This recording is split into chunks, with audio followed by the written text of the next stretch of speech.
And lastly, but importantly, if a student has completed his C certificate in the NCC Air Wing, then he can join in the flying branch of the Indian Air Force. Now let's see one by one the details of this. Through NDA, the students who join through NDA will be admitted only in the flying branch. They are given permanent commission and they have to be male, that is a boys only. Girls are not allowed at the moment.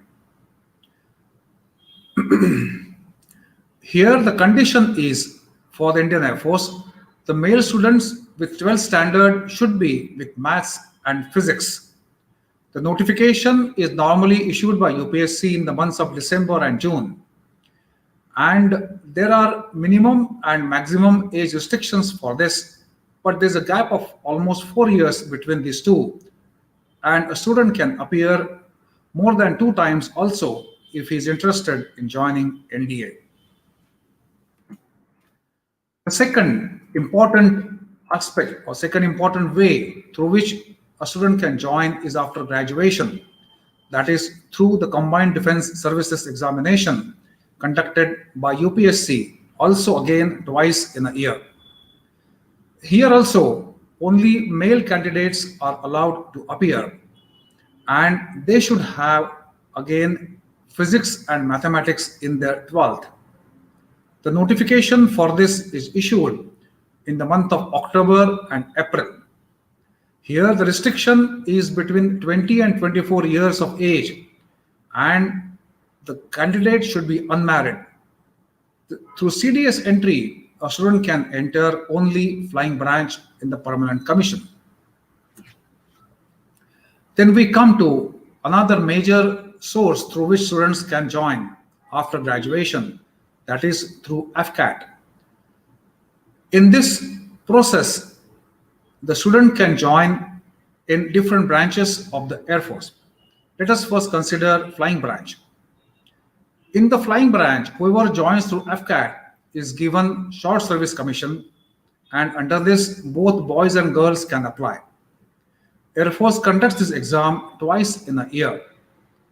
Here, a graduate with 60% in any of the subject is acceptable, but of course, provided he has or she has maths and physics in the 12th standard with 60% marks. You will find this very interesting. Even in civil, when the pilots are trained by the DGCA, a student has to pass 12th with physics and mathematics. Here also, the age limit is between 20 and 24 years of age. The student has to be unmarried, and this is the short service commission given for 14 years. Then the engineering branches, that is aeronautical engineer, mechanical, and aeronautical engineer electronics. Here, both the permanent commission and the short service commission is given.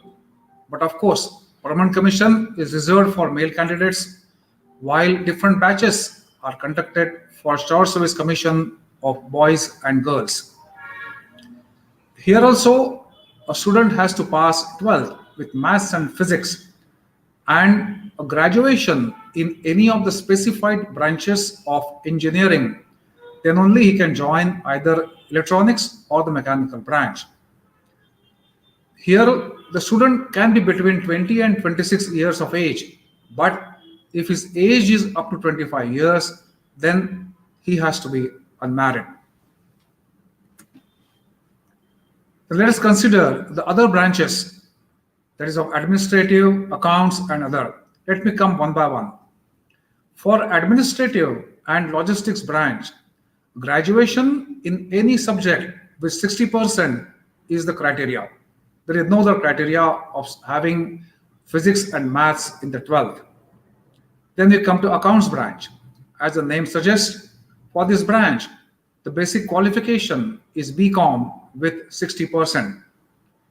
In education branch, as the name also suggests, a students with post-graduation is required with 50% marks in any subject.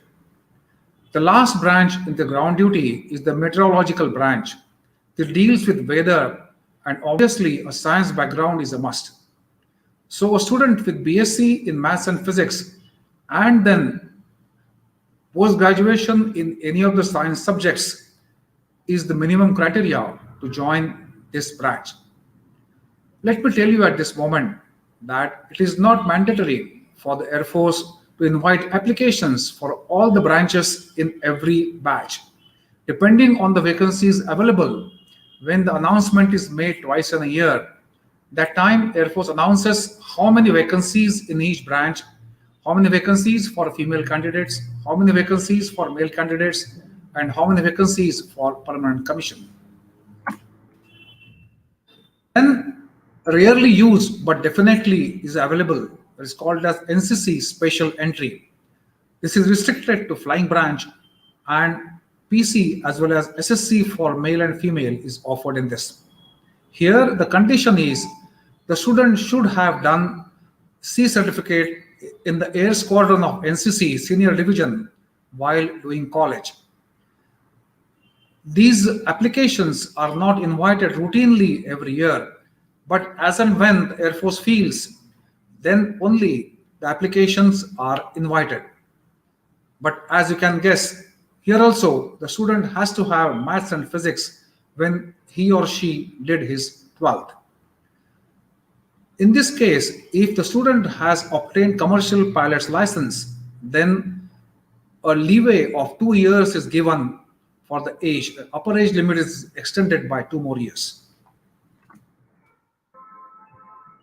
Irrespective of the selection or the means of joining Air Force, each candidate is required to undergo a further selection process in one of the Air Force selection centers or selection board, which are located at Dehradun, Varanasi, Mysore, and Gandhinagar.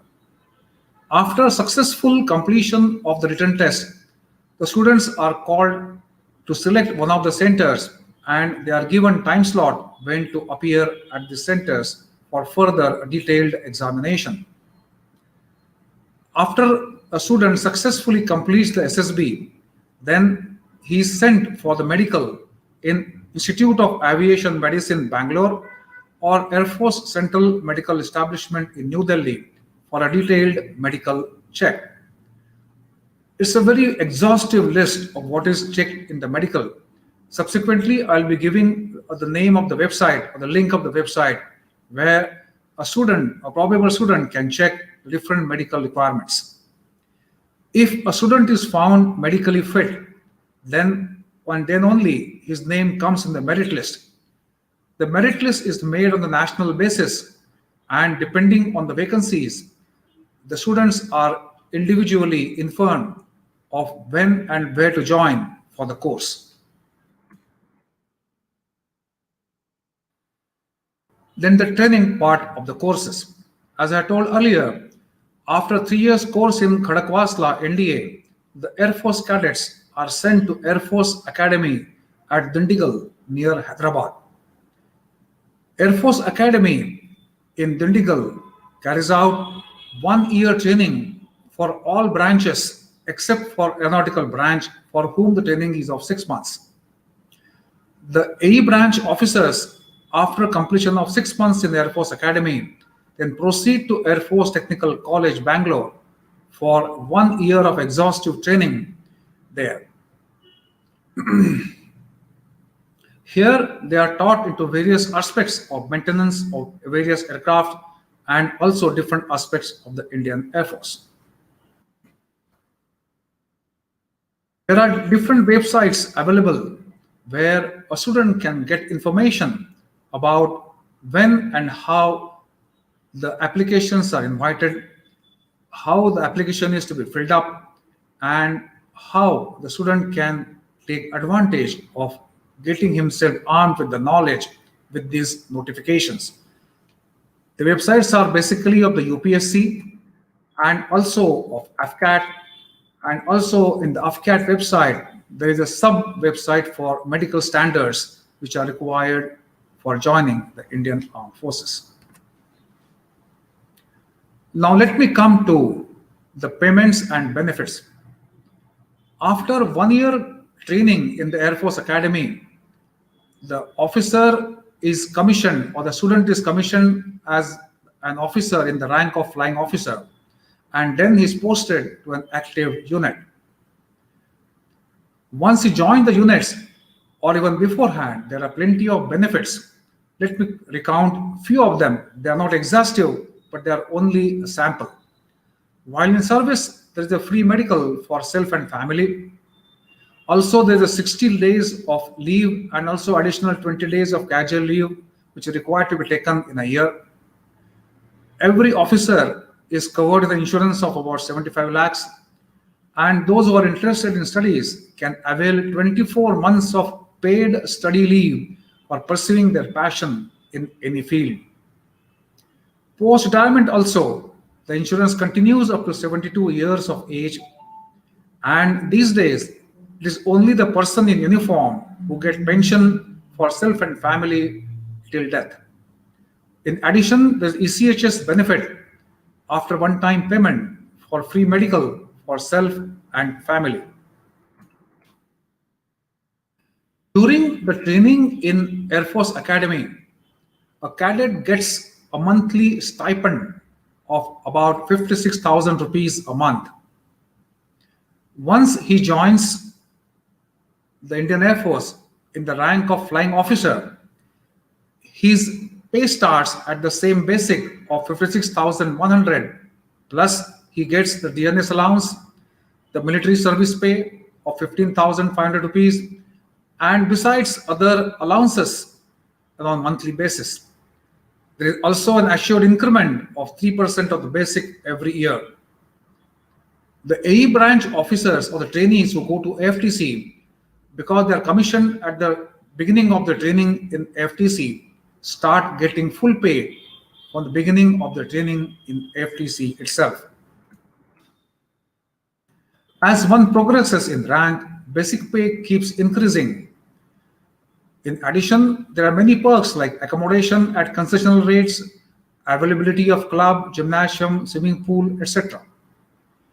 If we can compare, or if you want to compare the today's terminology of CTC, which is employed by the private industry, the value of these different perks can be safely assumed to be about rupees 50,000 per month, increasing de facto CTC, which a person can get after commissioning in the Indian Air Force. In conclusion, I will say the life in Air Force is very nice. It's of course not full of roses, but it involves adventure, hard work, and also enjoying life to the fullest. Air Force offers various adventures, various things in life, and also, in addition, one can progress in the service to attain the rank of Chief of Air Staff for some branches. In nutshell, I can say at presently, at the time of joining, only males are allowed PC, while SSC is offered to males and female candidates. Age limit for joining flying branch is between 20 and 24 years of age, while for other branches it is up to 26 years. Of course, up to 25 years, the candidate has to be unmarried only. One can join after 12th also, and after graduation also, and after completion of his PG also. I hope I have enthused a very good enthusiasm amongst the audience to join a great service called Indian Air Force. Thank you.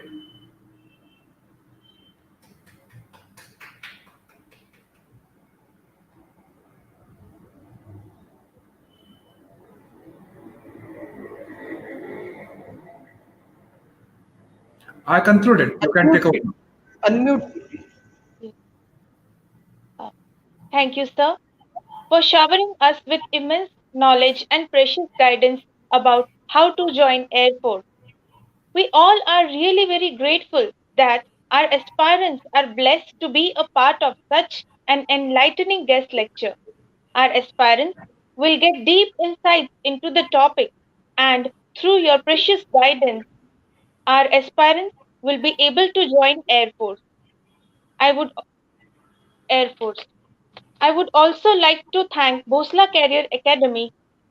Because of this academy, we are so fortunate to attend such knowledgeable online seminars and guest lectures full of precious guidance and enlightening information related to jobs, getting jobs, and establishing career not only in Air Force but in all defense services of India. I am grateful to announce that our aspirants get guidance and motivation for joining Indian Defense Services as Bhosla Career Academy invites experienced retired officers of Defense Services of India for guiding and mentoring our aspirants. Once again, I thank Group Captain Vinayak Govind uh, Once again, I thank Group Captain Vinayak Govind Deodhar sir for this knowledgeable guest lecture and Bhosla Career Academy for organizing this guest lecture. Thank you once again. Thank you. Thank you, sir.